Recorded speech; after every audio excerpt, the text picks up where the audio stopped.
Los hijos de Isaacar, expertos en discernir los tiempos. Así son los invitados a la Cumbre Apostólica y Profética Maranata 2010, a realizarse del 22 al 24 de octubre. Las enseñanzas apocalípticas de tiempo final serán expuestas por Apóstol y Pastor General de Ministerios Ebenezer, Sergio Enríquez de Guatemala. Gemid, porque cerca está el día del Señor. ¡Nos vamos, corazones!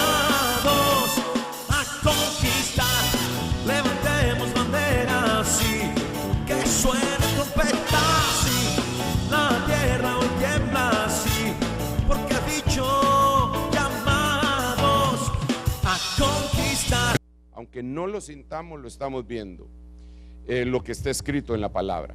Ahora bien, tenemos que analizar algunas cosas importantes para poder comprender el tema escatológico. Le voy a decir por qué. Desafortunadamente, no solo nosotros estamos hablando de escatología.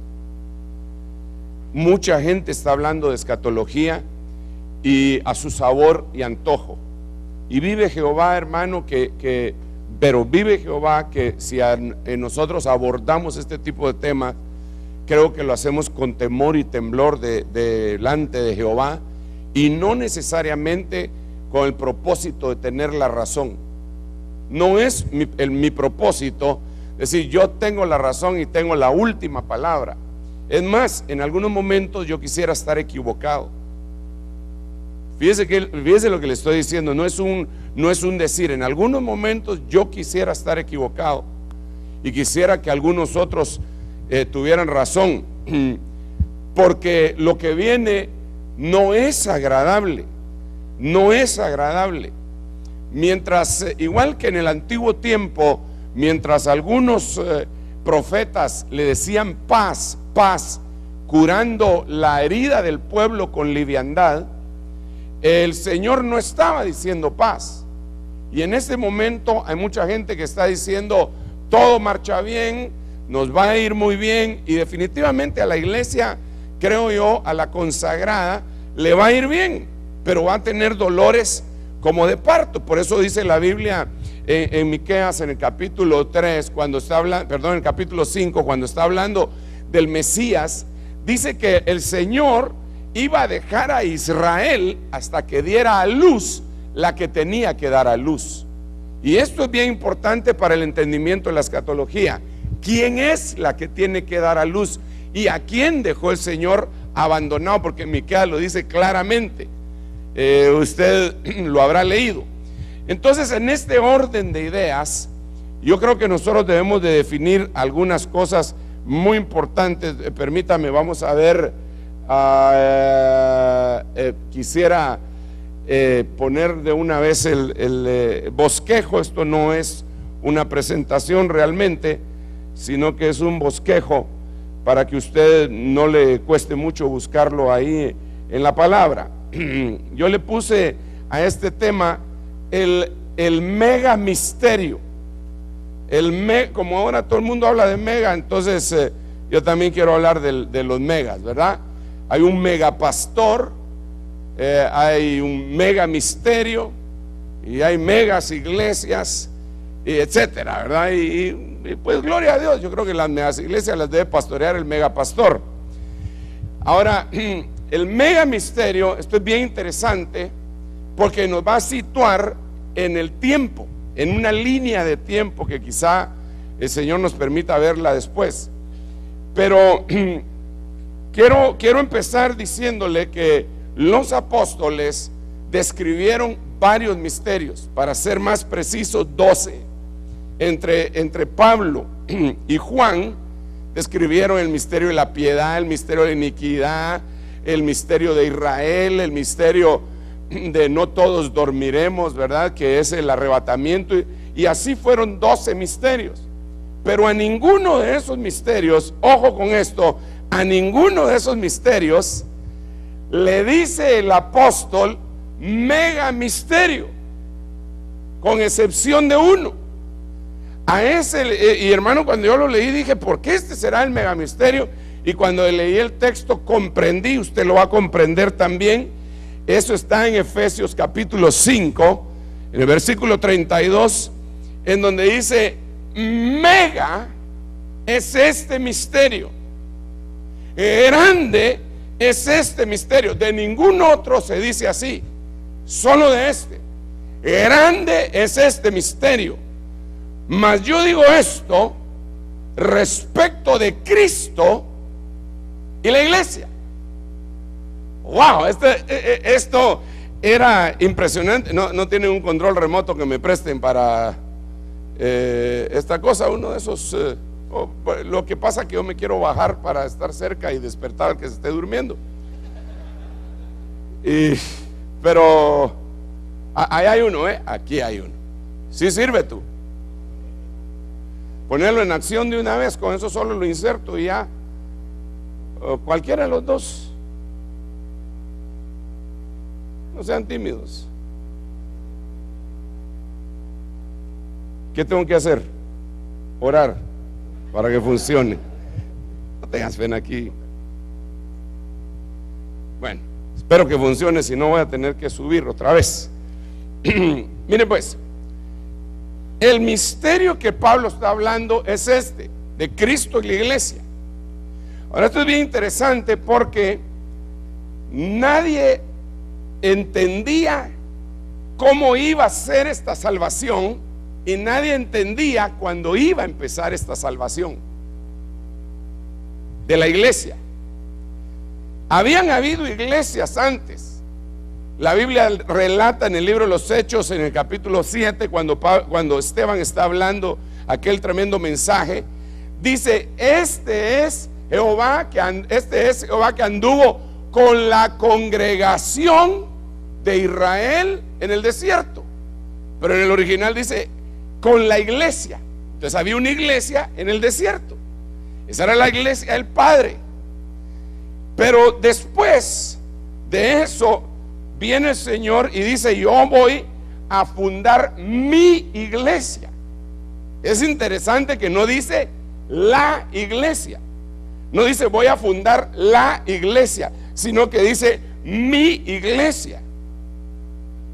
Esto es interesante, porque si él hubiera dicho voy a fundar la iglesia, hubiera querido decir que solo había una iglesia.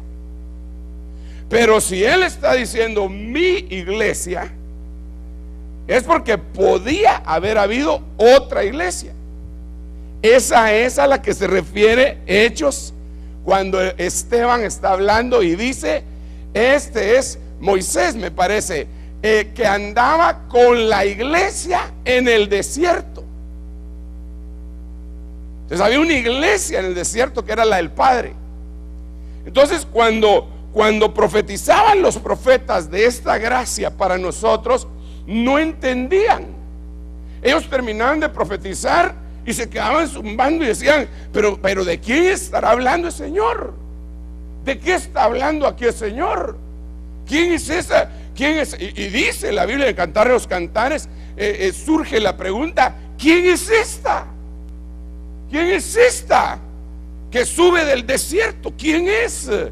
¿Qué misterio es este?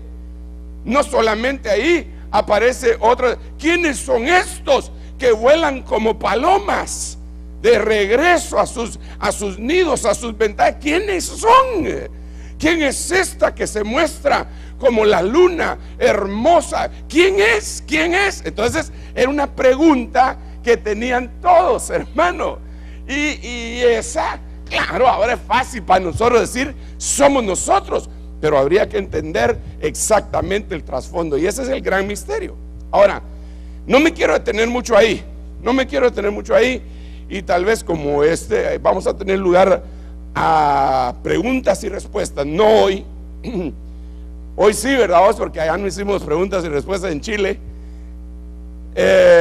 Vamos a si dije algo que ahorita lo dejó así de medio lado, no me elimine, ni me crucifique, ni me apedree. Deme la oportunidad de conversar con usted más adelante. Y usted tiene libertad de creer o no creer, ese no es problema. Pero se lo quiero mostrar con la Biblia. Bueno, entonces viene Pablo Y dice esto, y yo quiero ir a dónde empezó, en dónde empezó esta profecía. Vamos a ver, como que no sirve vos. Ya viste que te dije. Hay que encenderlo. Para abajo, para arriba. Para arriba, pero no sirve, mira. No va a tener que subir. No, mejor dame el otro, porque no me quiero subir. Ya está encendido. Sí, hombre, es que dejé el mío, hermano. Ese sí es bueno.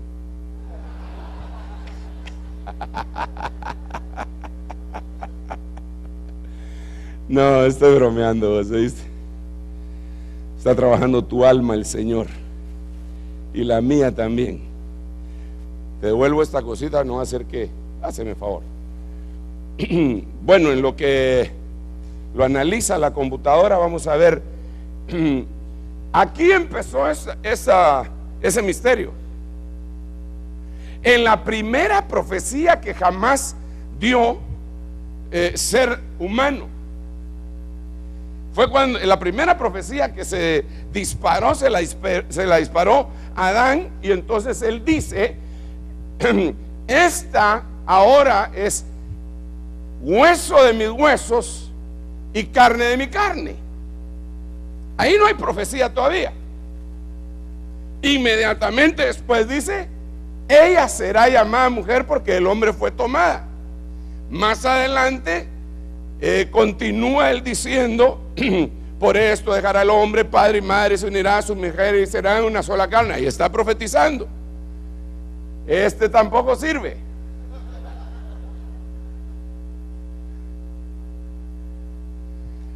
A ver,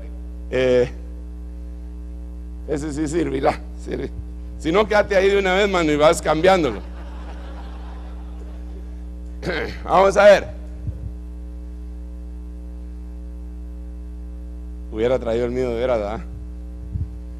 ¿Lo quitaste? ¿Y lo pusiste? Ah, entonces este es un complot. Entonces voy a predicar ahí arriba. Si no, no está bien, aquí. Ahí te voy a regalar uno bien bueno. Entonces, mire pues, esta es la profecía, pero recuerde que le estoy hablando del mega misterio. Entonces viene el apóstol Pablo. Ahora le leo, vamos a ver Génesis 2:23. En el verso 23 y 24 dice: dijo entonces Adán: esto es ahora hueso de mis huesos, carne de mi carne. Esta será llamada varona, porque del varón fue tomada. Por lo tanto dejará el hombre a su padre y a su madre, y se unirán a su mujer y serán una sola carne. Y después viene el apóstol Pablo y dice lo que le acabo de leer, solo que ahora lo amplifico un poco más. Por esto dejará el hombre a su padre y a su madre, y se unirá a su mujer, y los dos serán una sola carne. Y después dice: grande es este misterio. Mas yo digo esto respecto a Cristo y la iglesia. Quiere decir que el Señor, al ser el primer Adán, al ser hueso y carne, Adán, ¿verdad? El de 1:26 y el de 2 y el del capítulo 2, está haciendo una proyección a lo que iba a venir en el postrer Adán, que también se iba a levantar como carne y hueso. Por eso tenía él que morir, porque este primer Adán tenía solamente carne y huesos, o mejor dicho, solo huesos y carne. Cuando viene el Señor ya tiene sangre y carne. Entonces ahora él tiene que morir para botar la sangre, resucitar, y entonces tener carne y huesos, para entonces dar a luz, igual que el primer Adán dio a luz a su esposa. Es decir, el primer Adán, hermano amado, su esposa era su hermana, su hija y su esposa. Era su hermana porque, bueno, tenían, no sé si la misma edad, porque como salió de él, ¿verdad? Entonces tenía que haber tenido la materia prima, tenía que haber tenido la misma edad. De alguna forma era su hija porque la había sacado de sus entrañas. Y era su esposa, pues ni modo, era su esposa. Entonces ahora viene el postrer Adán y a su esposa le dice: vas a ser mi hermana, vas a ser mi hija y vas a ser mi esposa. Yo no quiero probar. Gracias. Es que si no voy a perder el hilo y ya lo perdí 4 veces. ¿Qué le estaba diciendo antes de que aquel me interrumpiera? Mire pues. Sí, por eso no quiero ni perderlo yo ni que lo pierda usted. Voy a hacer una breve recapitulación rapidísima. Primero Adán, su esposa era su hermana y era su hija. Postrer Adán, su esposa es su hija y es su hermana, y le añade algo más: es su mamá.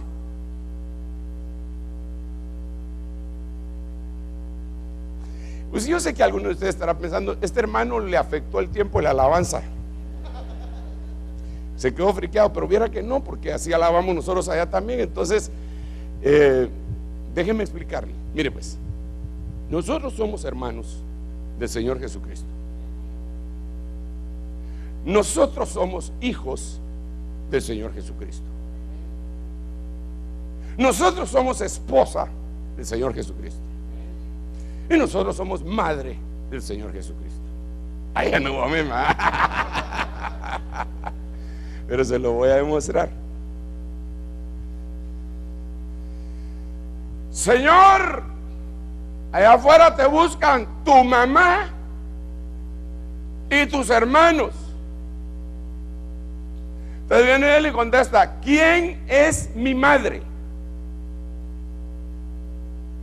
¿Y quiénes son mis hermanos? Mi madre es María. Así dice. ¿Y cómo dice? Mi madre y mis hermanos son los que hacen la voluntad de mi Padre. Así dice ahí. Eso no lo digo yo, eso lo dice el Señor. Bueno, esto quiere decir entonces que esta iglesia se puede constituir en madre de Jesús. Aquí ya me metió otra vez en líos, pero no hay problema, rapidito me salgo. Porque lo que sucede es que nosotros estamos pensando con nuestra mente terrenal los ejemplos terrenales. Por eso es que Pablo les está diciendo: yo no estoy hablando de ustedes, yo estoy hablando de Cristo y la iglesia. No piensen en un matrimonio que se meten en una alcoba, que tienen amores. No piensen en eso. Piensen, gracias, no tengas pena, aquí la voy a dejar.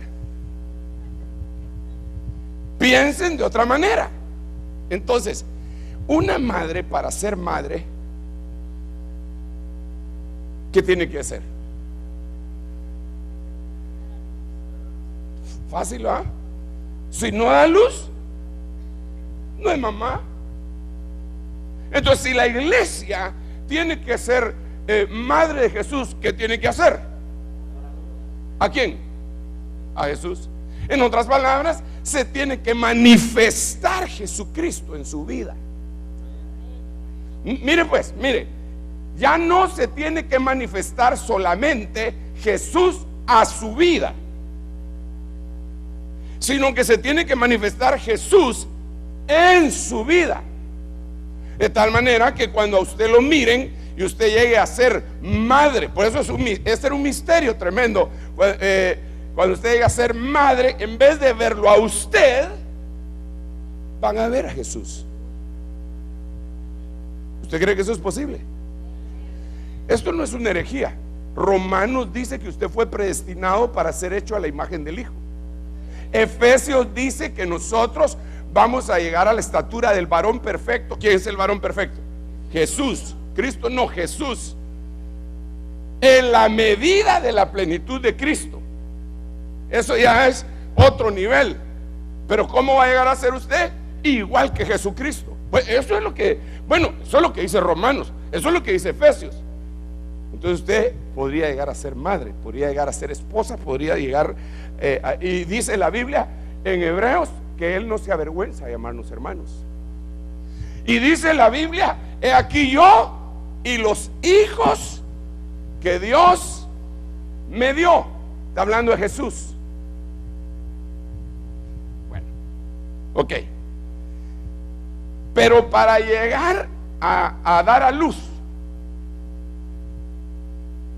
que debería de ser el más alto de los privilegios, primero hay que ser esposa.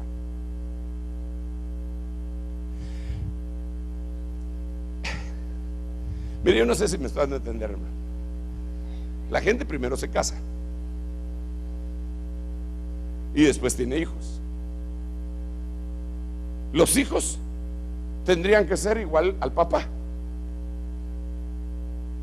Porque si el esposo es negrito, mi compañero, y el hijo le sale canche, de plano que un mormón visitó ahí.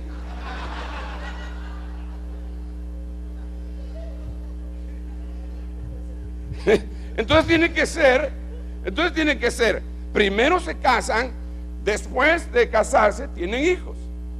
Entonces antes de convertirse en madre, que es lo más grande, tiene que ser esposa. Pero entonces hay un pequeño problema. Híjole, me voy a tener que subir, ¿verdad? Entonces hay un pequeño problema. Mañana sí traigo mi cosa esa.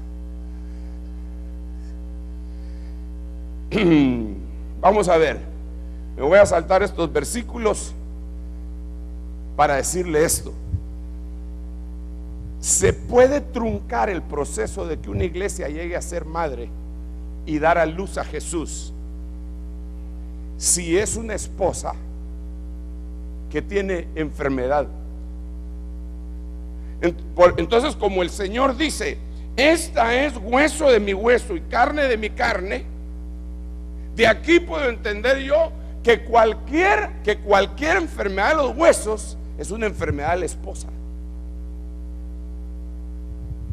No sé si me estás a entender.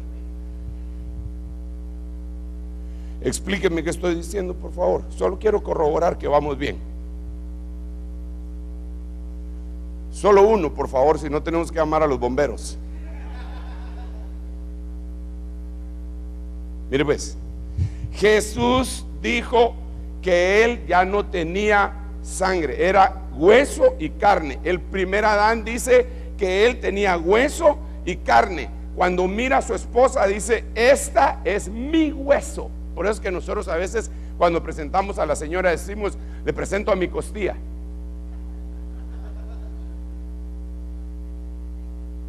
Entonces la esposa es hueso.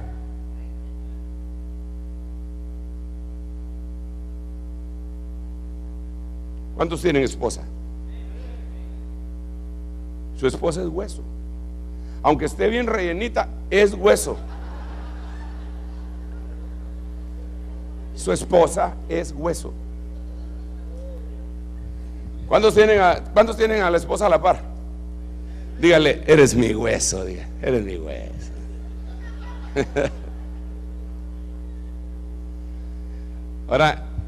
Ahora venimos al postrer Adán. El postrer Adán, su iglesia es su hueso.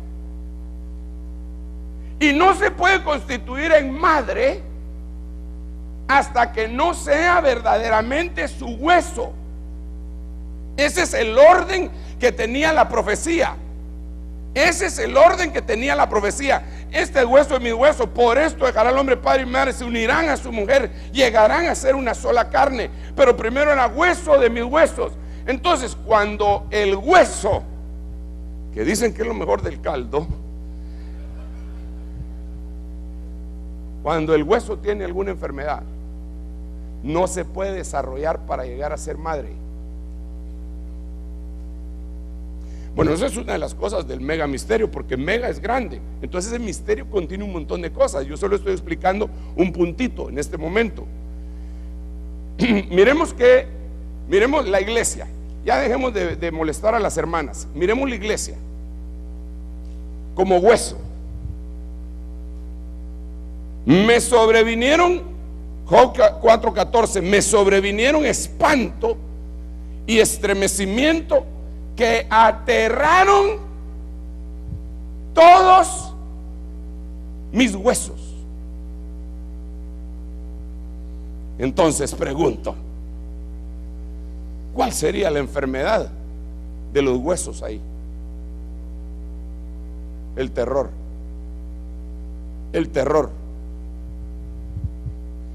¿Pero qué son los huesos? La esposa. ¿Y quién es la esposa? Entonces, ¿cuál sería una enfermedad de la iglesia? ¿El terror de qué? Aquí es, mire hermano, esto es bien importante para nosotros los pastores y para las ovejas.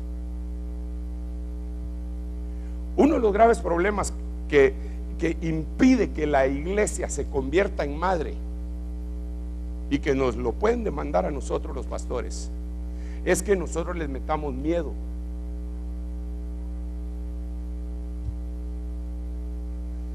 Y el problema es que la mayoría, con sus honrosas excepciones, la mayoría de las iglesias, hermano, se manejan con miedo. Fulano tuvo un accidente. Ah, sí, es que habló mal del pastor. Y aquí el que habla mal del pastor se lo lleva el diablo y se lo chupa la bruja. Puede ser. Puede ser. Y nosotros tendríamos la obligación de enseñar que puede ser. Pero nosotros no podemos ponerle un estandarte de terror a la iglesia. Nosotros como pastores le tenemos que decir a la gente: señores, ustedes han sido liberados por el Señor Jesucristo. Si el Hijo libertare, seréis verdaderamente libres. Si el Hijo pagó precio, por precio habéis sido comprados, no os hagáis siervos de los hombres. Señores, cuando Jesucristo resucitó a Lázaro, dijo: desátenlo y déjenlo ir. Señores, cuando Jesucristo sanó a Bartimeo, le dijo que se regresara. Pero Bartimeo le desobedeció y le seguía por el camino.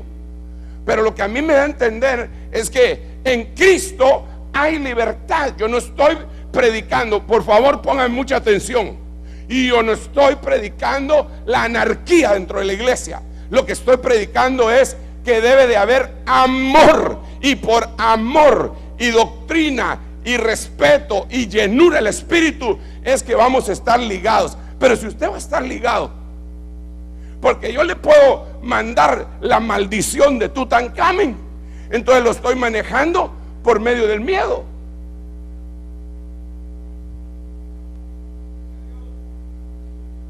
La palabra cobertura,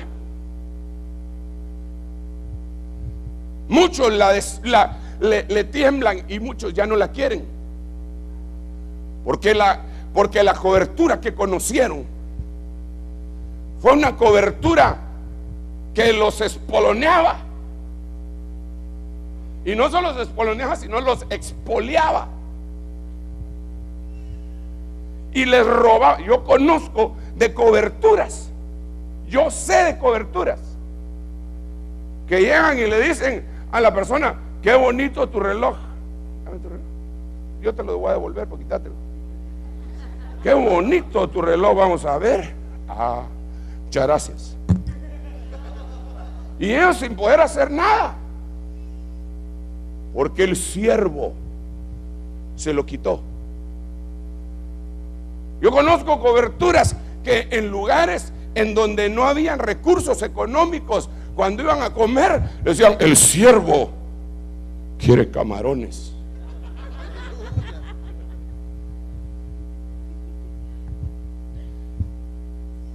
Y se lo hicieron varias veces. Aún mi ex cuate se lo hizo varias veces. Un tipo que llegaba y le decía: el siervo quiere camarones. Y aquel pobre, la iglesia no le crecía, y él no tenía para camarones, para lo único que tenía era para huevos.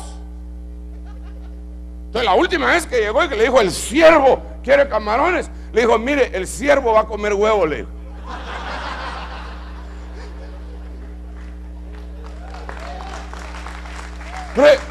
Pero lo que pasa, hermano, no podemos nosotros, discúlpeme, hermano, manejar a la iglesia con miedo, porque entonces el espanto, el estremecimiento entra en la iglesia y la iglesia está llena de miedo.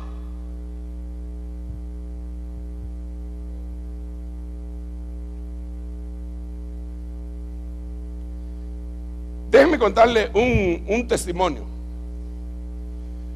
Mi apóstol tuvo varias facetas. Primero como predicador, después como maestro y pastor, y por último el Señor lo llamó al apostolado. Bueno, y también tenía rasgos evangelísticos. Cada vez que predicaba se convertía un montón de gente. Pero el punto es el siguiente: como era un predicador, pero bueno, la época de predicador de mi apóstol era impresionante. Entonces todo el mundo lo quería oír. Entonces empezaron a venir hermanos de otras iglesias. ¿Y qué puede hacer uno cuando la gente llena de otras iglesias? Hermano, claro, uno por ética hay que decirles: hermano, pero mire, usted tiene su pastor, y no andar pescando en pecera. Eso yo lo entiendo. Pero hay gente que dice: no, pero es que yo ya no estoy recibiendo nada ya, y yo quiero venir a comer. Y se le miran las costillas, ¿verdad? Hablando de costillas, se le miran las costillas a la pobrecita, hermano, y babeando por la comida. Entonces uno dice: vaya pues, pase adelante. Entonces viene mi pastor y recibe a una hermanita. La hermanita llegó y se presentó y le dijo: hermano, yo vengo, mire, yo vengo de tal iglesia, yo no soy rebelde, yo, lo que pasa es que esta comida que usted está dando es tan deliciosa, por favor déjeme quedarme. Está bien, hermana, le dijo, oró por ella. Y como a los 2 meses llegó y le dijo: hermano, me tengo que ir de regreso a la iglesia. ¿Y por qué? Porque mi pastor me dijo que si yo seguía viniendo aquí me iba a salir cáncer en el pecho, y ya me salió.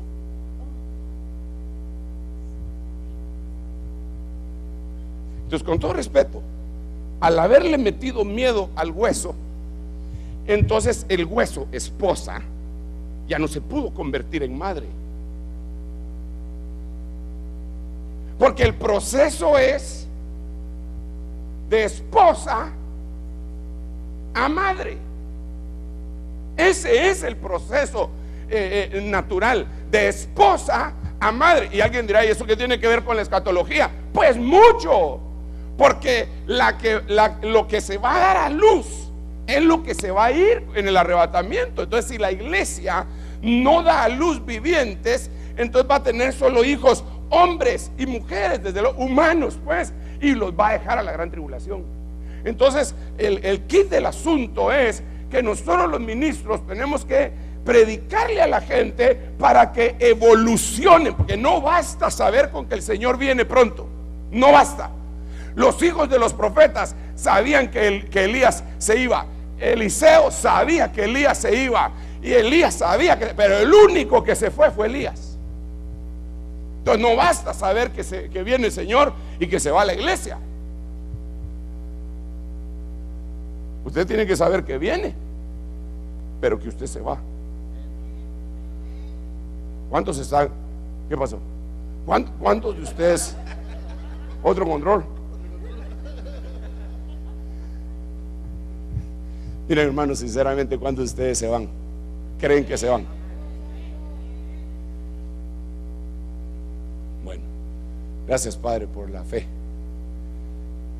Porque de veras, cuando se analiza, dice: Dios mío, si no viene la gracia sobre mi vida, está difícil que me vaya. Entonces, yo quiero hacerle, por causa del tiempo, hombre, porque pues a mí me da pena. Hoy es un día laboral y son las 11 de la noche, ¿verdad? Entonces, Yo entiendo, para ustedes son las 11, para mí es temprano. Para mí son las 10. Y ahí pues, entonces para mí son las 11. ¿Y para vos qué hora es? La 1. Bueno, ya están en media vigilia los hermanos. Entonces yo quiero hacer un llamado, un alto acá a los pastores. ¿Cuántos pastores hay aquí, hermano? Levanten su mano, por favor. Mire qué bendición, qué montón de pastores. Bienvenidos. Les quiero hacer una invitación. No se enseñoreen de las ovejas. No les metan miedo. Ámenlas, protéjanlas, sírvanles y ellas les van a servir siempre. Pero no les metan miedo. No les metan miedo. Porque, mire hermano, mire, si usted le mete miedo, va a truncar el proceso de esposa a madre. Y se lo van a echar en cuenta a usted. Y yo eso sí no me hago cargo.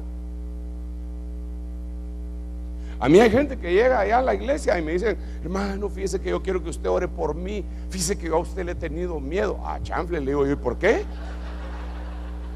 Y me arremango, le digo, ¿y por qué? No, y entonces empiezo a platicar con ellos. Pero ¿y por qué? Si yo ni siquiera nos hemos cruzado una palabra. Y entonces descubro que alguien les instaló el miedo hacia las autoridades. Hasta los niños, hermano, cuando están molestando, la mamá le dice: cállate, que ahí viene el apóstol. Ya no es el coco, sino que ahí viene el apóstol. Y el muchachito, ya cuando crece, aparece el apóstol y él tiene miedo. Si sigue en la iglesia, tiene miedo. El miedo es el primer sentimiento negativo que la humanidad sintió. Cuando Adán pecó, lo primero que sintió negativo fue miedo. Tuve miedo, oí tu voz en el huerto y tuve miedo. Cuando uno tiene miedo se hunde, aunque vaya caminando sobre las aguas. Pedro tuvo miedo al ver las olas y se hundió. ¡No al miedo! Usted no está muy convencido, así que le voy a dar otra oportunidad. ¡No al miedo! Ahora sí le creo. Denle un aplauso bien fuerte al Rey.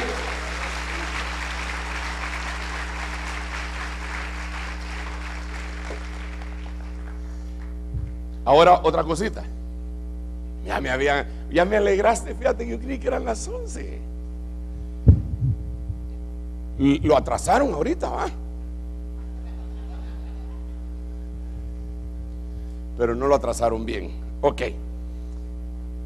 La única forma de vencer el miedo es a través del amor. Porque el perfecto amor echa fuera el temor. Entonces la iglesia tiene que ser una iglesia enamorada. ¿Sí o no? Si usted va a adorar porque está enamorado. Pero qué feo sería que la esposa le dijera a usted: ¿me quieres? Sí, te quiero. Haceme un poema. Pero ya. ¿Cuántos pueden hacer poemas, hermano? Levanten la mano los que pueden hacer poemas. Mire, que bienaventurados, hermano. Pero imagínense cuántos no pueden hacer poemas, jamás han hecho un poema. Imagínense que su esposa empieza: si me querés, haceme un poema. Si no, te dejo. Usted lo que va a terminar haciendo es pirateándose un poema. Yo pienso en ti, tú vives en mi mente, sola, fija, sin tregua, a toda hora. Aunque quizás el rostro indiferente no deje reflejar sobre mi frente la llama que en silencio me devora. ¡Uy, qué lindo! ¿Y dónde lo recibí? por internet.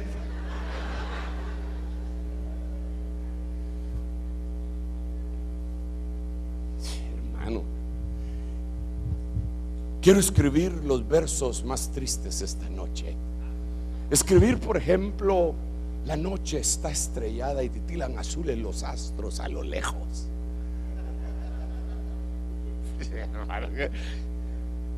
A mí, si mi mujer me dice, cantame una canción para demostrarme que me amas, le digo, mamadita linda, te voy a comprar un CD.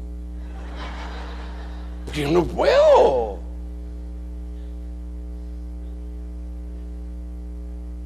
Dice que un día, déjeme contarle algo. Un día tuvimos una cena con varias parejas. Había llegado un profeta y su esposa a la iglesia. Un hogar dijo que nos iba a dar de comer y lo llevamos. Y entonces habían como unas 5 parejas. Y entonces en la plática empezaron todos a hablar. Y entonces el hijo del anfitrión agarró una guitarra y entonces dijo: yo le compuse esta canción a mi esposa y quiero que ustedes la oigan. Y empezó a cantarle. Oh, qué lindo.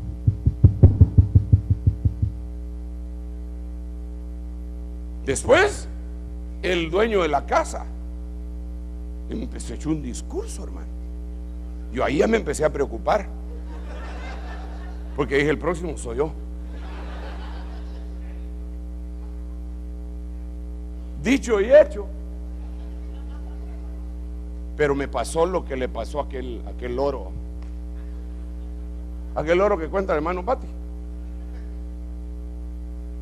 Un loro que sabía predicar en la casa, era un loro de un pastor y sabía predicar. El pastor lo anunció en la iglesia: este domingo vengan todos a oír al loro que predica.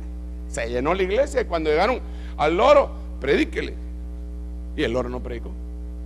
Entonces le pegó el pastor enojado: me hiciste quedar mal. Y el loro dijo: oremos, hermanos, porque el diablo está enojado. Pues así me pasó a mí. Cuando me tocó el turno de decirle a mi mujer lo mucho que yo la quería,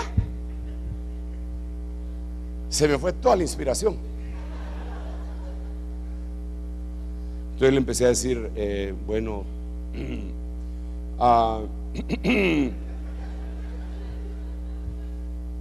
le dije un par de palabras ahí.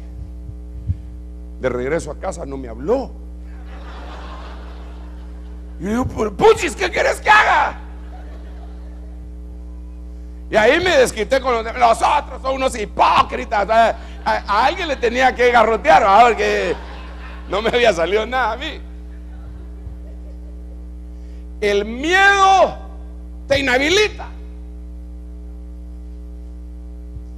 Yo conozco una hermana en la iglesia que es una hermana bien inteligente, sabe hablar varios idiomas, es muy educada, conoce un montón de cosas y manejaba un carro de esos que hay que darle doble clochazo para que le entre la velocidad. Era una de aquellas camionetas todoterreno, pero antiguas, hermano. Creo que la usaban en la Primera Guerra Mundial. Pero ella le daba doble clochazo, ¡pam, pam! Y metía segunda y re bien manejaba. Solo la miraba el esposo y no podía sacar el carro. Entonces, ¿sabe qué? Hay muchos hermanos que están llenos de miedo y ni siquiera pueden profetizar, porque sienten que se les va a caer la estantería encima, que no son dignos, que los van a llamar a la oficina después para cuadrarlos, que no les van a poner el micrófono, que qué sé yo, porque tienen miedo que les instalaron hace mucho tiempo, pero que cuando viene a Cristo tiene que ser eliminado. Por eso nosotros los ministros hemos sido puestos para quitar ese miedo, no para ponerlo.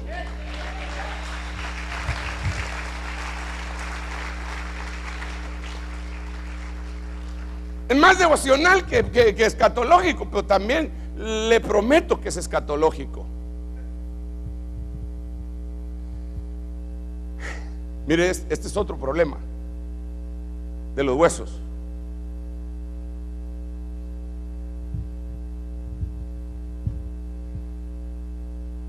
Soy derramado como agua y todos mis huesos están descoyuntados. Mi corazón es como cera, se derrite en medio de mis entrañas. ¿Cuál es el problema de los huesos ahí? ¿Sabe cómo dice la Biblia King James? ¿Cuántos saben hablar inglés? Dan de la mano los que hablan inglés, por favor. Ok. Raise your hand, you that you don't speak English, please. Ok, usted que habla inglés le dice al hermano que tiene a la par qué es lo que va a leer ahorita. King James.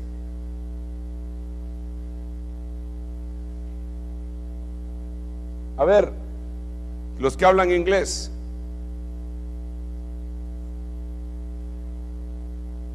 Solo uno que venga aquí rapidito, sin miedo, porque ya le quitamos el miedo. Si no, voy a señalar para meterle miedo. Necesito un voluntario rapidito aquí, hombre. Si no, nos van a dar las 12 de la noche, muchachos. Gracias a vos. Léetelo así en inglés y después lo traducís. I am poured out like water, and all my bones are out of joint. My heart is like wax, it is melted in the midst of my bowels. Solo los huesos traducí. Solo los huesos. Todos mis huesos están fuera de sus coyunturas. 100 puntos. Él es, viene contigo, ¿es tu esposo? No, ¿quién es él? ¿Quién es? Viene contigo. Ponele una estrellita, 100 puntos, por favor, ahí. Ok. Entonces, ¿cuál es la enfermedad de los huesos ahí? Es que en nuestro idioma dice están descoyuntados. Por eso le puse esta versión. ¿Qué dice ahí? Fuera de coyuntura.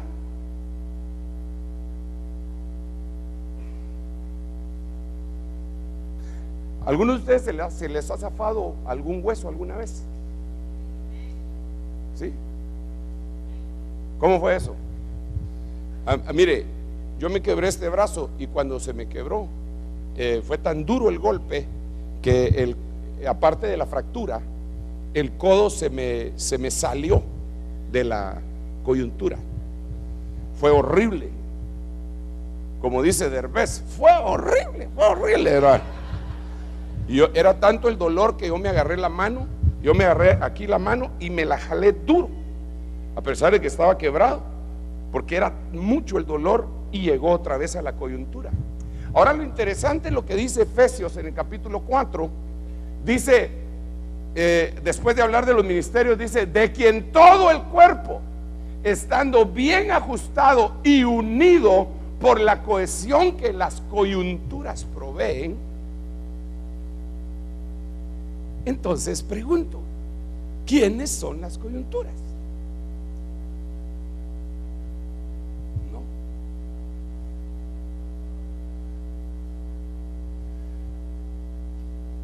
Mire, ese es Efesios 4:16. En el 4:11 empieza diciendo, porque Dios mismo constituyó a unos apóstoles, profetas, evangelistas, pastores y maestros para equipar a los santos para la obra del ministerio, para la edificación del cuerpo de Cristo, hasta que todos lleguemos a la unidad de la fe, a la estatura del varón perfecto, a la medida de la plenitud de Cristo, para que ya no seamos niños fluctuantes llevados de aquí para allá como todo viento de doctrina, etcétera. Y habla de Cristo, de quien todo el cuerpo estando bien ajustado y unido por la cohesión que proveen las coyunturas. Las coyunturas son los 5 ministerios. Entonces hay huesos que no están en la coyuntura.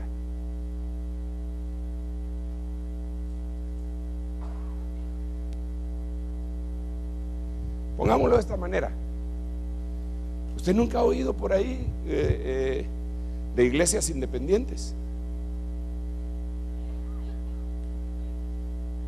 Está zafado el hueso. Nosotros no podemos ser independientes. Autónomos sí podemos ser, pero no independientes. Nosotros debemos de regirnos de acuerdo a la edad de cada edad espiritual, estoy hablando de cada ministerio con cierto rango de autonomía, pero nunca de independencia.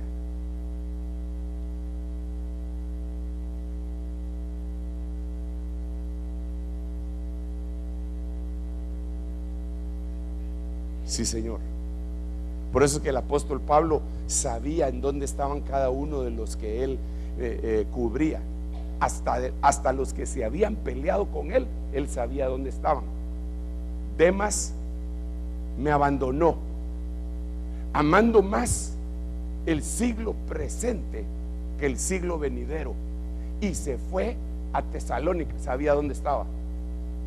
A Tito se fue a no sé qué lado, no lo envié, él se fue, pero él le dio permiso.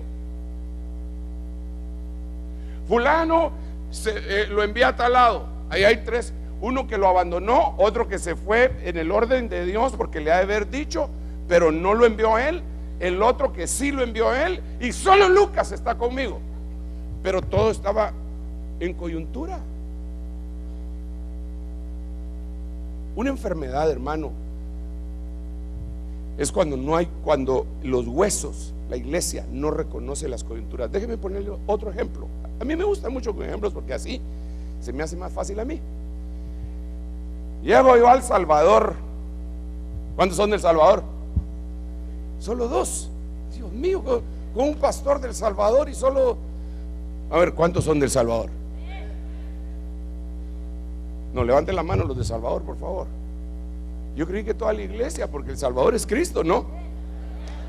A ver, ¿cuántos son del Salvador? Bueno, ok. Bueno, ok, volvamos al punto. Llego yo al país llamado Salvador, y de repente solo está parqueándose el carro, y un hermano que yo medio había visto, hermano, corre hasta donde yo estoy, me abre la puerta y de una vez me traba el bozalba. Es decir, me empezó a tratar de voz. ¿Qué tal, apóstol? ¿Cómo estás? Yo nunca lo había visto en mi vida. Me abrazaba, y que bueno, sí lo había visto, pues ahí mentiría, ¿eh? Sí lo había visto, pero no sabía por qué tanta amabilidad. Y me pareció un poco extraño tanta amabilidad. No, eso no quiere decir que voy a sospechar de ningún amable. No lo voy a agarrar por ese lado. Pero entonces me agarraba y me llevaba y vení, apóstol, y vení para acá, y querés agua. Pero el pastor de esa iglesia había delegado a alguien para que me atendiera, y el otro se metía. Qué raro, dije yo. Pero este no estaba en esta iglesia, dije yo. Y entonces empecé a bajar libros en lo que estaba ahí.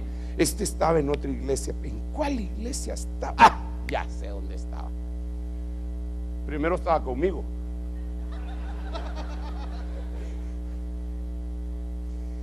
De ahí conmigo se fue a otra iglesia de Guatemala, siempre de la red. De ahí se fue a otra iglesia de El Salvador, siempre de la red. Y de ahí se fue a otra, o sea, 4 iglesias. Entonces empecé,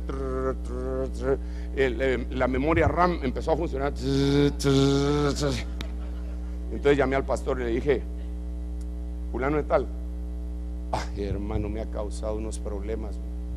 Usted no sabe los problemas que me ha causado. Me causó división en tal grupo, en tal grupo, en tal grupo. Perdóneme, hermano, pero yo sí le dije que mejor se fuera. Me hubieras hablado, le dije. Entonces llamé al pastor donde estaba yendo: vení para acá, le, fulano de tal, quiero que le pongas mucho ojo. Te va a dañar el equipo de alabanza y danza si no le pones ojo.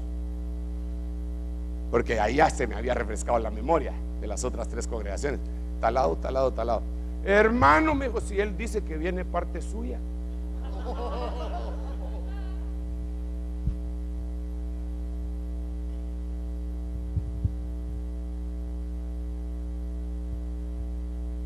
¿Cómo así que de parte mía? Sí, él dice que usted lo envió a que enseñe alabanza y la esposa danza. Ay, dije yo, ¿y no le creció la panza?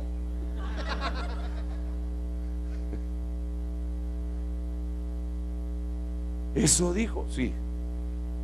Pues pónganlo en el último rincón, le dije, porque yo no lo he enviado. Yo no lo he enviado.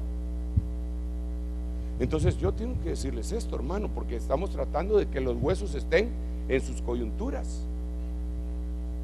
Hermanos pastores, cuando ven una oveja de por allá, ya sea de Honduras, de Guatemala, de por allá, si no trae una carta firmada por el pastor y todavía se le quiere pegar una llamadita, no lo reciba. Bueno, recíbalo en la iglesia, pero no le dé privilegio. Que no le va a venir, pues yo, hermano, cuando el apóstol salía de viaje, yo me quedaba predicando. Son cuentos, hermano. Pues yo allá ministraba a todo el mundo, hermano. Incluso una vez hasta liberé al pastor. Porque así se acercan, pero tienen la enfermedad descoyuntados.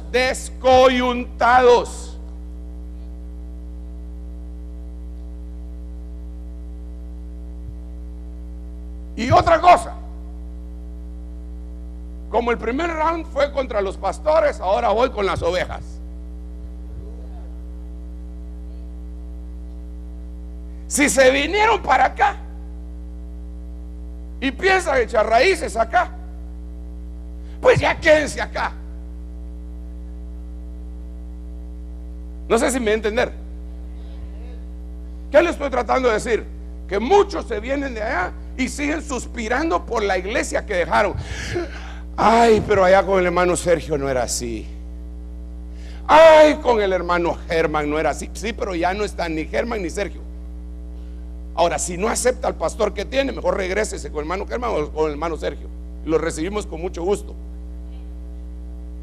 ¿Va, Germancito? No muchito, dice aquí. Pero usted no puede estar en ese rollo, porque entonces está descoyuntado. Se lo voy a poner de esta manera. Usted de oveja en esta congregación no me puede estar diezmando a mí. Que diezme el pastor, pero usted tiene que diezmar en la iglesia. Si no se puede poner, entonces estoy mandando el diezmo para Huehuetenango. ¿Y por qué para Huehuetenango?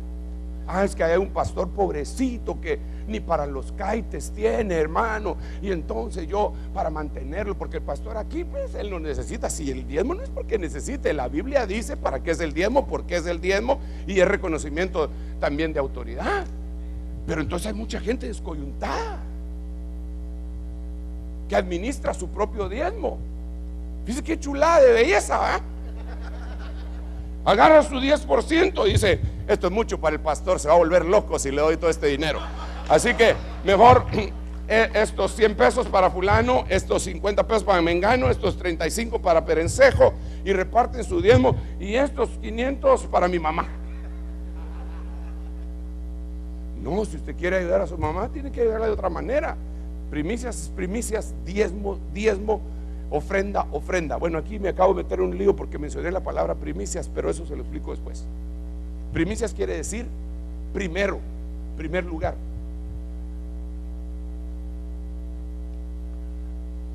Ok.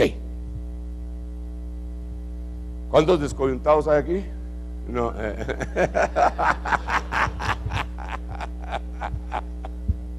Ay, Señor Jesús.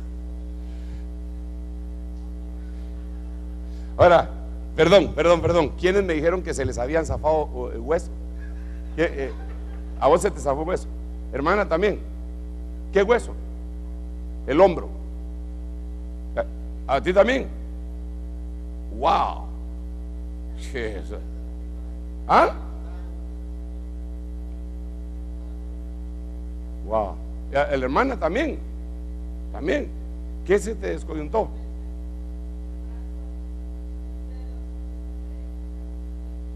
Wow. Ay, hermana. La rodilla. ¿Y a ti? El tobillo. Ok, una preguntita. ¿Se los volvieron a su lugar? Sí, se zafan otra vez, pero fue bien agradable cuando le regresaron. ¿Sabe cómo llaman eso los traumatólogos?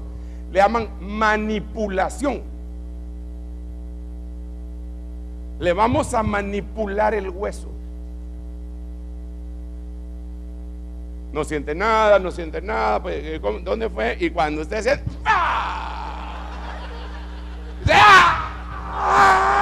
ahí se mira si es cristiano.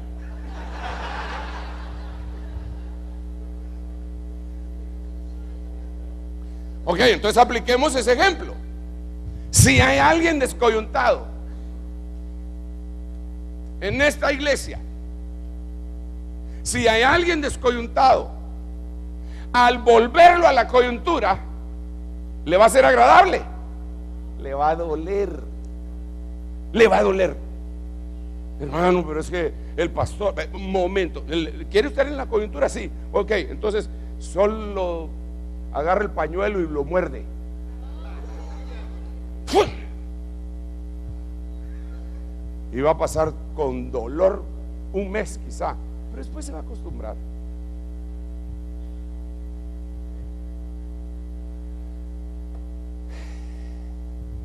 Ya voy a ir finalizando poco a poco, compresionando. Mire esto, Jeremías 29. Recuérdense que estoy hablando de la transición entre esposa y madre. Entonces hay que atacar la enfermedad de los huesos. Pero si digo, no le recordaré, Jeremías 29, pero si digo, no le recordaré ni hablaré más en su nombre, esto se convierte dentro de mí como fuego ardiente encerrado en mis huesos. Hago esfuerzos por contenerlo y no puedo. ¿Cuál es la enfermedad?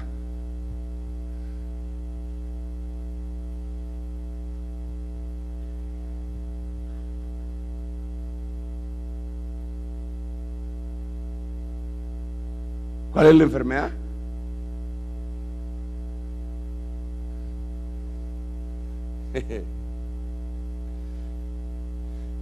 Lo que pasó fue que Jeremías, mire hermano, qué tremendo esto. Jeremías, cada vez que profetizaba, no le daban una ofrenda. Lo que le daban era una penqueada. Lo perseguían, lo apedreaban, lo encarcelaban, lo ponían en la cisterna. Y él decía: cada vez que profetizo y predico, juicio predico, ya no voy a hablar. Entonces hay cosas que un ministro Dios le dice, y él por miedo no las dice.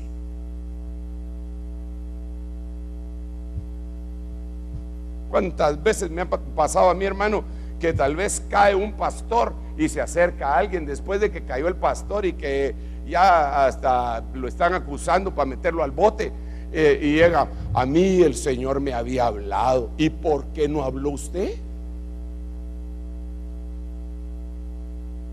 A mí el Señor, eso no me hacía clic. Y si no le hacía clic, ¿por qué no lo dijo?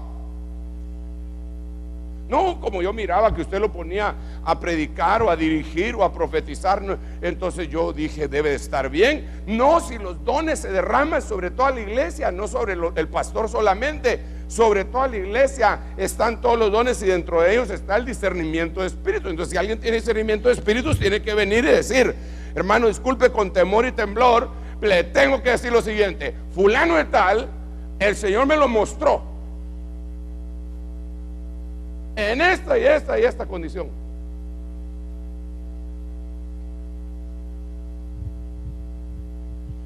Bueno, muchas gracias, hermano. Hasta la vista. Ya le queda a uno el paquete, ¿va? No puede venir: hermano, ¿qué pasó? Ya le hablé de lo que está. ¿Por qué no me ha hecho caso? No, si no es a usted que le tengo que hacer caso. Usted tiene el don, yo lo voy a discernir, pero usted tiene la obligación de hablar. Si usted calla, va a haber sequedad, fuego en sus huesos, y esa es una enfermedad. Otra pregunta. Esta es la noche de las preguntas. ¿A cuántos de ustedes el Señor les había hablado de un evento que después sucedió, pero que ustedes no lo dijeron? Uno, solo uno sincero, dos sinceros, 3, 4, 5, 6, 7, 8. Oh, salieron todos los sinceros. Dios se lo había dicho y usted no habló. Nunca lo vuelva a hacer. Cuando Dios le diga algo, aunque sea un papelito, mande y le pone su firma. El Señor me mostró tal y tal y tal cosa. Soy fulano de tal, teléfono tal y tal y tal, pasaporte tal y tal. Por favor, no llamen a la migra. Eso es todo lo que le pido.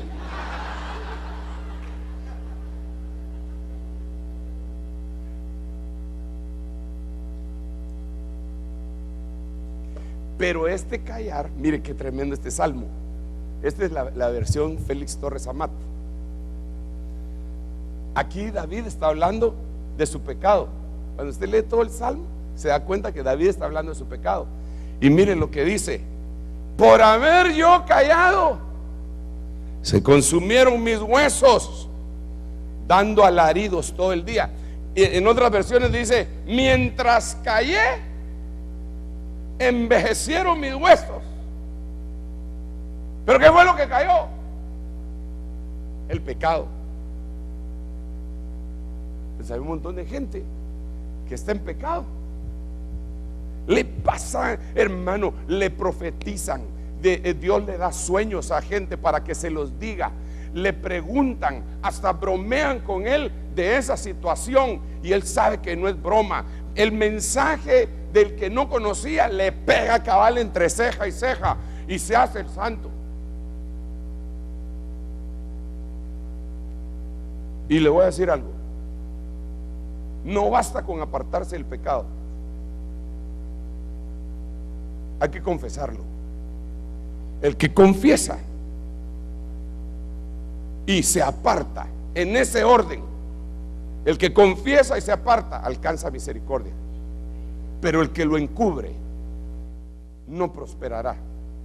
Entonces trunca el cambio de dimensión de hueso, porque como es esposa de hueso a madre, ya no puede dar a luz. Está malo el hueso, tiene carcoma el hueso.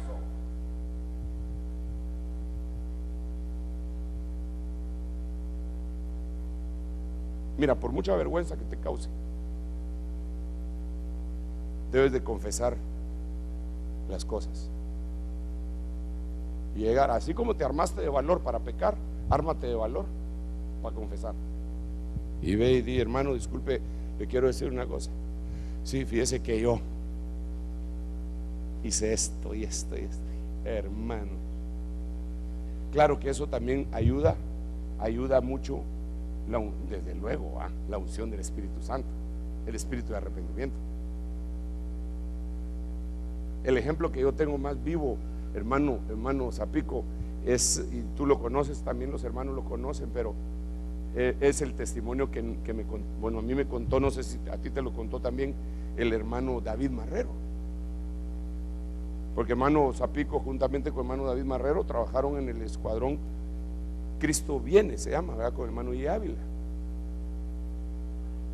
Trabajaron juntos.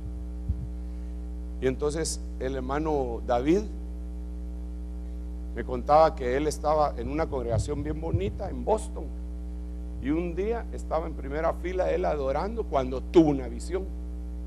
Cuando tuvo la visión, vio al Señor, pero tremendo, y él quería llegar hasta donde estaba el Señor, y el Señor le dijo: tú no puedes venir aquí hasta donde yo estoy, porque tú eres un ladrón, en la visión. Y él se quedó asustado: ¿y por qué soy ladrón, Señor?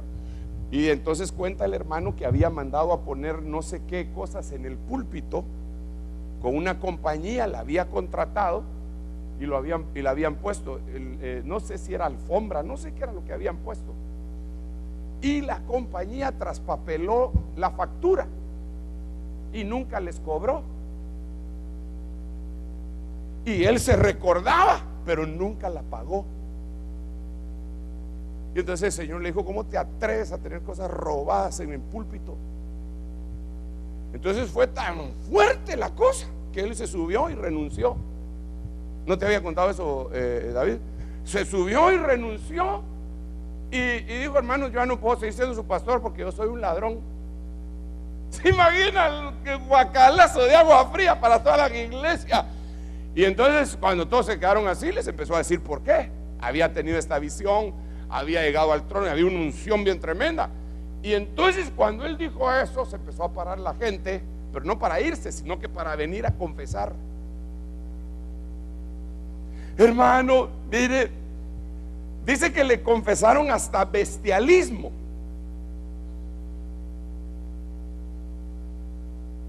Dice que empezó, ellos no creían que un cristiano pudiera estar endemoniado, y empezaron a caer endemoniados y liberados, y caían y se revolcaban. Y dice, él lo cuenta muy bien porque él lo vivió y él es muy particular para contar sus historias, hermanos, los que lo conocen lo sabrán. Pero dice que las hermanitas, aquellas que se miraban tan santas, ¿verdad? Con el vestido hasta el ojo del pie, y el pelo y grande y sin aretes y todo, y las uñas al natural y sin nada en la cara. Bueno, ya sabe usted más o menos cómo es la cosa. Si la hermana que está a la par suya no tiene nada en su cara, es porque acabamos de estar en un cultón en donde sudó y se lo quitó así, ¿verdad? Pero no es porque ella dice que eran las primeras que caían.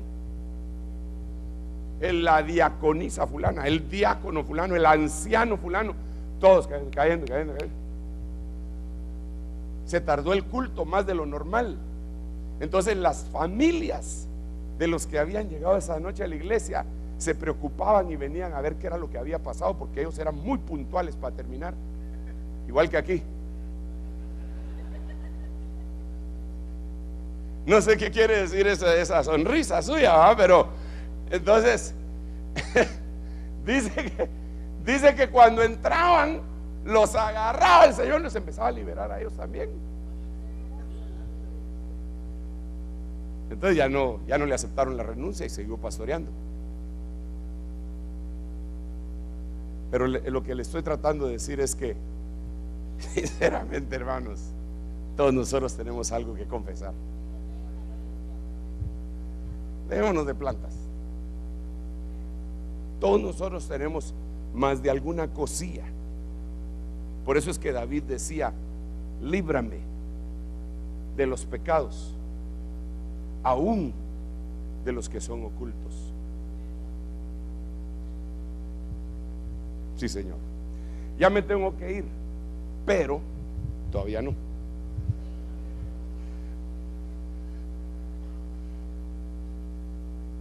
Not yet, dijo el negrito del Gladiador, ¿va? ¿Cuántos vieron el Gladiador? Ustedes son evangélicos, hombre. Yo también soy evangélico, no se preocupe. Confiesa tu pecado y apártate, y vas a tener la capacidad de trasladarte de esposa a madre, de esposa a madre. La meta es ser madre de vivientes. Eva. Miremos otro. Ya con esta me despido. Le prometo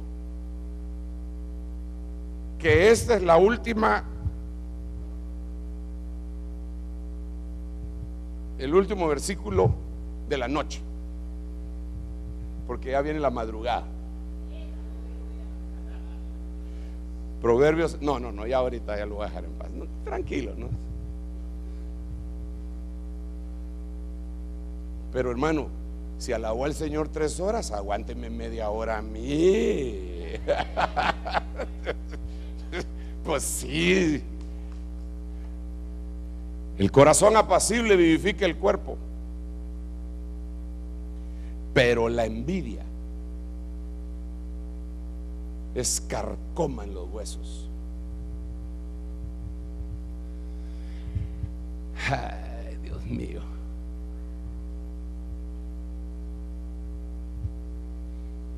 Caín le tuvo envidia a Abel. Bueno, bajemos el tapete, aterricemos la idea. ¿Cuántos se han gozado esta noche, hermanos? Aquí entre nos. ¿Tú rica la alabanza? ¿La adoración? Gloria a Dios. Podría ser que alguien entrara, dirigente de otra iglesia, y dijera: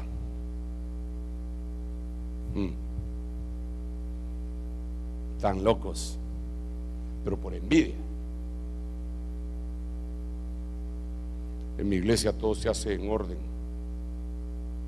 ni las moscas se oyen. O podría ser que lo que quisiera, lo que vio, sin querer pagar el precio también, porque hay que pagar un precio. La envidia, bueno, Primera de Sergio dice que si la envidia fuera tiña, todos seríamos tiñosos.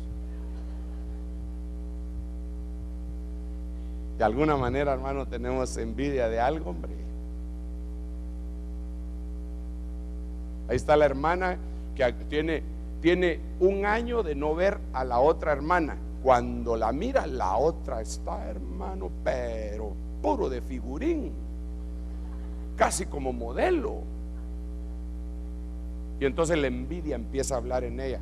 Sí, de plano que le hicieron la lipo, y a saber qué otras cosas. Como el marido tiene pisto porque trabaja con la línea blanca, es decir, es narco, ¿ah? Entonces tiene pisto hasta de sobra, ¿verdad? Y entonces por eso es que eso está pensando el otro yo del doctor Merengue en su cabeza. Está pensando: sí, de plano, que tal y tal cosa, ¿verdad? Y qué linda estás. ¿Y qué hiciste? Pues sí, hice ejercicio. Ya, mentirosa.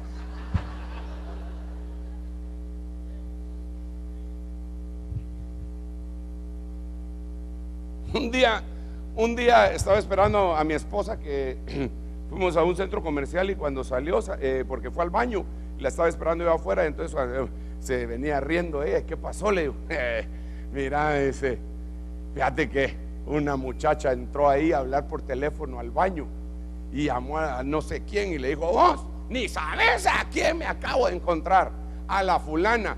Vieras cómo está. Esa se hizo de todo. Y ya con otras palabras, se hizo esto y lo otro y aquello. ¿Por qué será horrible? Y ahora no está horrible. La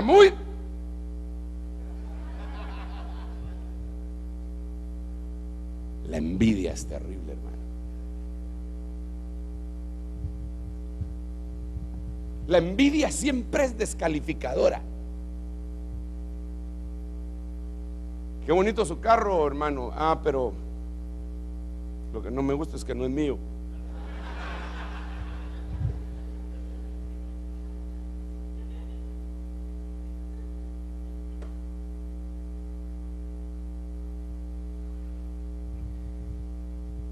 Que Dios nos ayude, hermano, porque eso puede carcomer nuestros huesos.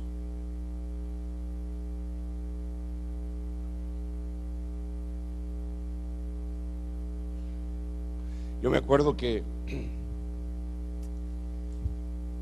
cuando miraba a algunos hermanitos que habían llegado allá en una su carcachita allá a la iglesia, y de repente me llegaban: hermano, yo quisiera que ore por mi carro. Sí, hermano, ¿dónde está su carro? Tremenda nave enfrente de la iglesia, hermano. Y decía: wow. Gracias a Dios que nunca me dio envidia, fíjese, porque si no hubiera salido con la llave para: vamos a orar, hermano. O una tapita. Pero ¿sabe usted que en la iglesia que yo pastoreo, yo no sé si les pasa a los hermanos, pero en la iglesia que yo pastoreo, a veces llegan hermanos en sus carritos así nuevitos, hermano, y así pirurris, carritos así bonitos, ¿verdad? Y siguen llegando y todo, y algún día me los encuentro, tal vez vamos a comer o algo así, y me dicen: me rayaron mi carro, hermano. ¿Y dónde? En la iglesia. Entonces yo rápido: eso te pasa por estar yendo a otra iglesia. En la nuestra no pasa eso. No, en la nuestra fue, hermano. Yo echándole la culpa a otro, tal vez. Hermano, Lo he visto. ¿Por qué? Porque la gente tiene envidia.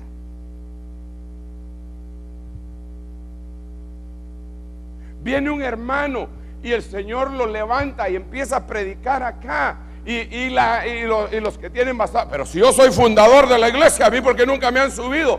Por dos razones. En primer lugar, usted no es fundador de la iglesia. Porque el fundador murió y resucitó al tercer día. Si usted dice que es fundador, lo vamos a crucificar. Y vamos a esperar que pase al tercer día.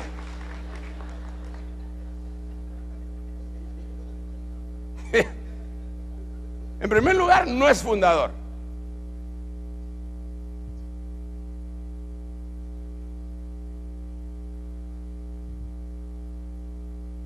Yo le digo, hermano, como yo he oído algunas cositas en el evangelio,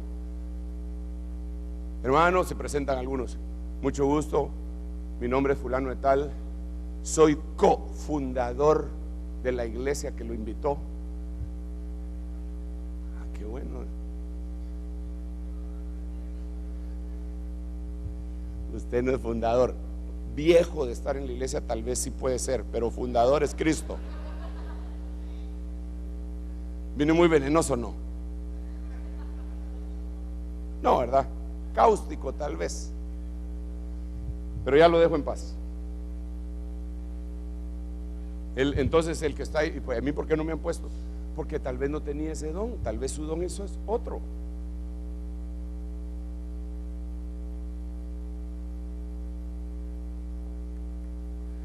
Yo siempre me he puesto a pensar, y lo hemos platicado a veces con Germán, tal vez no de la manera como lo voy a decir, pero lo hemos platicado. ¿Cómo se habrán comportado los de la tribu de Coat? ¿A quién fue el que le dieron de los 6 carretas y 12 bueyes? Le dieron a los de la tribu de Coat, no les dieron nada. ¿Saben de qué les estoy hablando? No. Sí, mira pues, número 7, lo tenés ahí. Miren pues, es que para transportar el tabernáculo en el desierto, Dios escogió a 3, a los coatitas, a los meraritas y a los gersonitas. Entonces vino Dios y dijo que a los coatitas no les dieran nada para transportar, pero a los meraritas y a los gersonitas les dieran 6 carretas y 12 bueyes. ¿No tenés, Germancito? Léetelo, lo voy a oír mejor. Sí, por favor.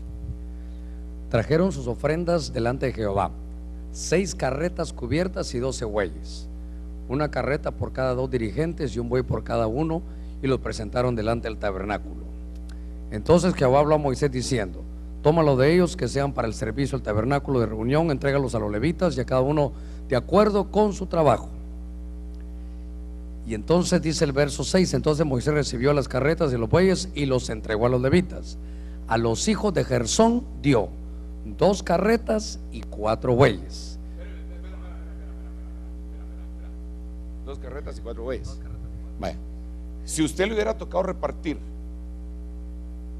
y habían ¿qué? 6 carretas y 12 bueyes, ¿cómo lo hubiera repartido? Entre 3. ¿Cómo lo hubiera repartido? Eran 6 carretas. Eran 6 carretas y eran 3 personas o 3 tribus. ¿Cómo lo hubiera repartido? 2 a cada uno. Ok, eso fue lo que hizo. 2. Y ahora sigamos. Y a los hijos de Merari dio 4 carretas y 8 bueyes, conforme a sus trabajos, bajo la dirección de Itamar, hijo del sacerdocio o de Aarón. Y a Coat no le dio nada. Ahora, por favor, déjenme explicarle. Coat tenía que llevar el altar de bronce. El altar de bronce era más o menos. ¿Por qué no me haces el favor de pararte ahí, cabal? Hazme el favor, solo aquí, mira. Aquí. Más o menos, el altar de bronce era de este tamaño, a donde está la primera silla, para ahí, más o menos. Y para llevarlo en el desierto no les dieron bueyes. Gracias, hermano. Ahora se imaginan los de Coat en medio del desierto, hermano. ¿Cuántos llegaron aquí por el desierto? No me diga eso, no. Pero mire, ¿se los imagina usted en el desierto? Con semejante, ¿cuánto pesaría eso? Y los otros sentados en su carreta, ¿va? ¿Verdad, mucha? Hasta la vista, baby. Y los de Coat, hermano, Padre, pero ¿por qué a nosotros no nos has dado esto? Así hay muchos pastores que miran iglesias gigantescas y están, Señor, ¿por qué a mí? ¿Por qué a mí no me has dado si soy tu siervo? Oro, ayuno 2 veces a la semana, doy diezmo de todo lo que gano y no soy como este publicano.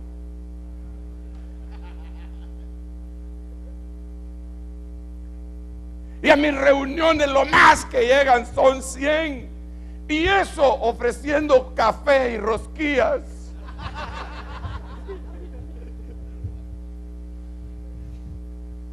Pero si solo 100 te dieron, ¿qué? ¿Qué? ¿Qué?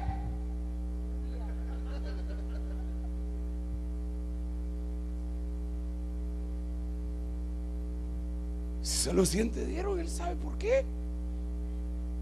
Eso no quiere decir que eres peor predicador. Eso no quiere decir que eres un ignorante. Sí lo eres, pues, pero no es por eso que te dieron. Porque todos somos ignorantes. Todos somos ignorantes.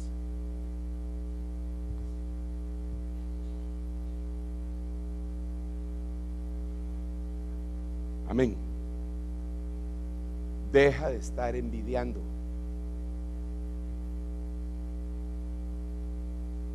Porque cuando uno está envidiando, fíjese pues, cuando uno está envidiando, está viendo lo que otro tiene y no lo que uno tiene. Y a veces me toca ministrar a gente, hermano, es que mire que yo diezmo, hermano, pero mire hermano, estoy a 3 menos cuarto, viera que llego a fin de mes estirando la plata. El Señor ha tenido que hacer milagros, pero ya no puedo seguir viviendo así.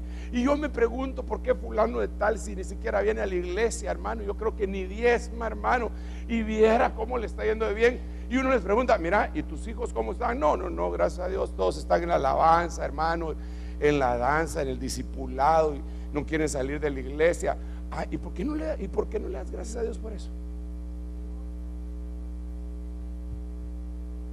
Porque tal vez los hijos de los que estás anhelando es exactamente el problema de aquel de Giesi con el leproso Naamán, que el otro lo que le miraba era la riqueza y lo que se le pegó fue la lepra. Hermano, si usted conoce a algún envidioso, le encargo que le compre este mensaje y se lo regale y le diga, hermano, esto es con mucho amor para su vida. Óigalo. Vamos a orar. Son las 12, no sé dónde. No sé, de verdad, no sé dónde, hermano. Es que hemos estado aquí con el apóstol Zapico en Sudamérica, en todos lados, y a ver si le cambio la hora y no sé qué hora es. Vamos a orar. ¿Cuántos quieren pasar de esposa a madre? Ok, voy a finalizar con la misma pregunta que empecé. ¿Cuántos son hijos del Hijo? No muchito. ¿Cuántos son hermanos de Cristo? ¿Cuántos son esposa de Cristo? ¿Cuántos son madre de Jesús? Cuesta decirlo. Si cuesta decirlo, ¿cómo costará llegar a hacerlo? Porque no nos cabe en la mente. Pero la administración de esta noche de apertura de Maranata 2010, más que una enseñanza, es un llamado devocional al pueblo. Necesitamos con todas las fuerzas de nuestro corazón alcanzar la estatura que Dios quiere que alcancemos. Déjeme orar por usted en el nombre de Jesús. Padre, te doy gracias por tu amor, tu misericordia y lo que tú has hecho en esta noche y todo lo que vas a hacer el resto de esta actividad en estos días, Padre. En el nombre de Jesús venimos nosotros proponiendo en nuestro corazón la transición de esposa a madre, para que haya una Eva que sea madre de vivientes, para que tu iglesia dé a luz más que vencedores. En el nombre de Jesucristo, Señor, yo te ruego que aquellas cosas que han estado contraponiéndose, aquellas cuestiones pecaminosas, pensamientos, cosas que no tienen nada que ver, no deberían de tener nada que ver con nosotros, Señor, nos podamos despojar de todo eso como está escrito en tu palabra, que nos despojemos del peso y del pecado que tan fácilmente nos envuelve. Padre, en el nombre de Jesús, yo vengo ministrando de una manera apostólica sobre este pueblo, suplicante, Señor, suplicante. Suplicantes estamos para que tú termines la obra que empezaste un día en nosotros. Señor, en el nombre de Jesús, trae un espíritu de arrepentimiento que nos haga cambiar nuestra manera de pensar. En el nombre de Jesucristo, trae un espíritu de arrepentimiento que nos haga cambiar nuestra manera de pensar. Señor, en el nombre del Padre, el Hijo y el Espíritu Santo, nos ponemos delante de ti. Gracias, Señor.